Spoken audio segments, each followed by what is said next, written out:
Surako. Kali ini kita berjumpa yang pertama kali dalam ibadah online. Nah, sebelum kita beribadah, mari kita berdoa. Bapa yang di surga, di saat pertama kali kami akan melakukan ibadah online, untuk ibadah remaja Pok Surako, kami mohon pertolonganmu untuk menyertai kami. Istimewa, kami akan membaca dan merenungkan firman-Mu. Kuasai hati dan pikiran kami, supaya kami dapat memahami, mengerti, dan melakukan kebenaran firman Tuhan itu dalam hidup kami. Inilah doa kami Tuhan. Kami berdoa dalam nama Yesus Kristus, Tuhan kami. Amin. Mari kita membuka kitab. Kita membaca kitab Amsal, pasal 1, ayat 1 sampai dengan ayat yang ke-7. Kitab Amsal, pasal 1, ayat 1 sampai dengan ayat yang ke-7. Diberi judul tujuan Amsal ini. Amsal-Amsal Salomo bin Daud Raja Israel. Untuk mengetahui hikmat dan didikan. Untuk mengerti kata-kata yang bermakna. Untuk menerima didikan yang menjadikan pandai. Serta kebenaran, keadilan, dan kejujuran. Untuk memberikan kecerdasan kepada orang yang tak berpengalaman. Dan pengetahuan serta kebijaksanaan kepada orang-orang muda. Baiklah orang bijak mendengar dan menambah ilmu, dan baiklah orang yang berpengertian memperoleh bahan pertimbangan. Untuk mengerti amsal dan ibarat, perkataan dan teka-teki orang bijak. Takut akan Tuhan adalah permulaan pengetahuan, tetapi orang bodoh menghina hikmat dan didikan. Anak-anak remaja yang dikasihi Tuhan, seringkali iman dan ilmu itu dipertentangkan. Kadang-kadang iman itu dikatakan tidak dapat bersatu dengan pengetahuan atau ilmu. Sehingga orang seringkali mempertentangkan hal itu. Iman dianggap sebuah perasaan penuh dengan pikiran semata-mata yang dasarnya adalah perasaan kita. Jauh dari logika, jauh dari penalaran akal manusia.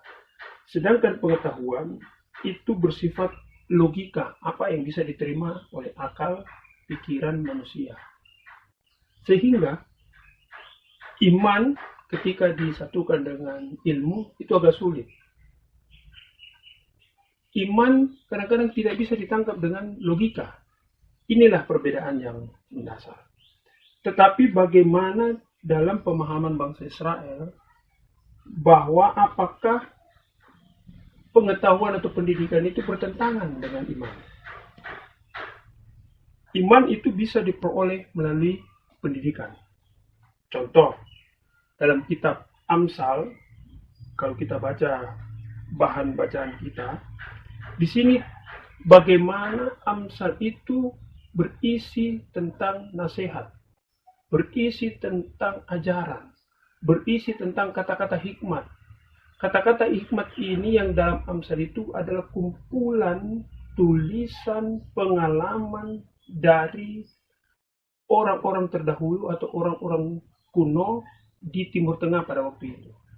Itu dikumpulkan, dijadikan kitab dalam Amsal. Memang penulisnya, kalau kita membaca ayat yang pertama, itu adalah Amsal-Amsal Salomo. Tetapi Salomo sebagian besar menulis Amsal itu, tetapi sebagian lagi adalah kumpulan dari para tua-tua atau orang-orang terdahulu di daerah Timur Tengah. Apa tujuan Amsal? Tujuan Amsal bisa kita lihat di situ, mulai dari ayat 2. Untuk mengetahui hikmat dan didikan. Untuk mengerti kata-kata yang bermakna. Untuk menerima didikan menjadi pandai. Untuk mengetahui kebenaran, keadilan, kejujuran. Itulah tujuan Amsal. Itulah tujuan kitab-kitab ini diberikan.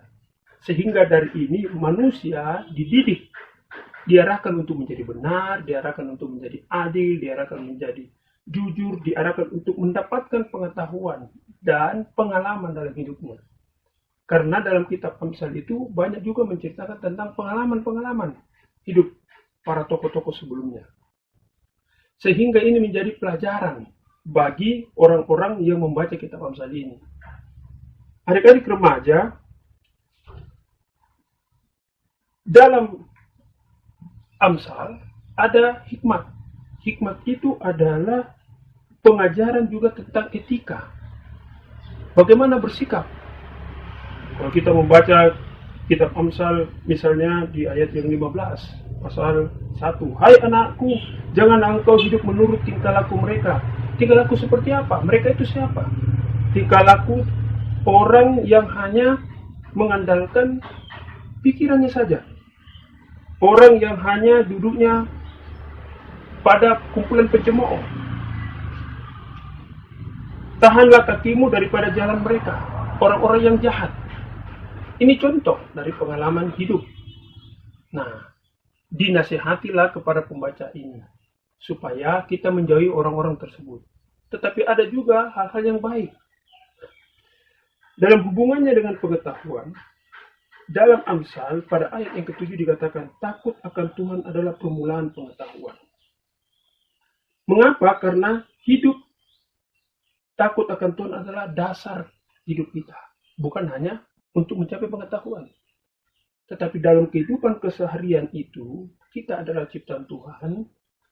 Kita harus menghormati, menghargai Tuhan. Takut di sini bukan berarti takut seperti lihat setan, tetapi takut dalam sikap hormat, sikap segan kepada Tuhan, menghargai, mau menyembah kepada Tuhan.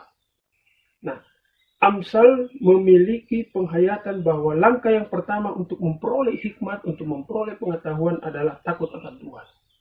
Bagaimana kita merendahkan diri kita, bahwa Tuhanlah yang memberikan kita akal, Tuhanlah yang memberikan kita pengetahuan. Karena itu kita juga harus memakai akal, pikiran itu untuk memuliakan Tuhan. Banyak orang pintar yang menggunakan kepintarannya itu untuk mencelakakan orang lain. Menyengsarakan orang lain, contoh koruptor. Menggunakan pikirannya untuk mencelakakan, untuk mengambil uang orang, mengambil uang negara, menyengsarakan masyarakat. Tetapi pikiran kita harus kita pakai untuk kemuliaan nama Tuhan yang pertama. Karena itu didasari adalah sikap takut akan Tuhan.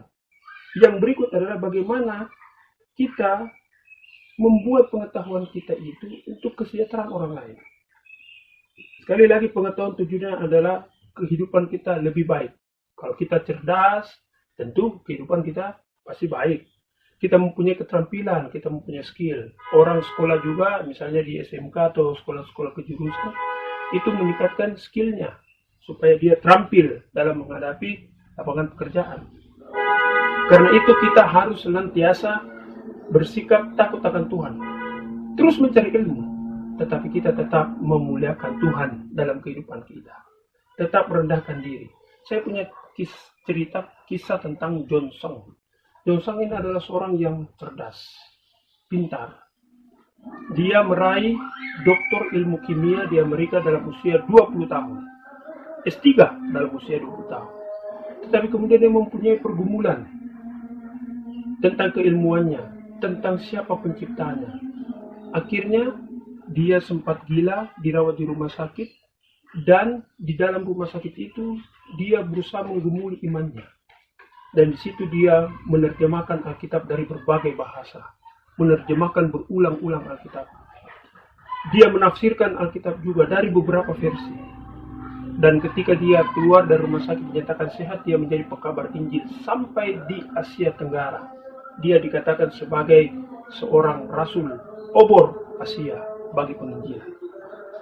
Kita menggunakan ilmu pengetahuan kita untuk kepintaran, kecerdasan kita, tetapi juga untuk memuliakan Tuhan dan kesejahteraan manusia. Jangan pernah lelah untuk terus mencari ilmu. Jangan pernah lelah untuk juga mencari Tuhan. Amin.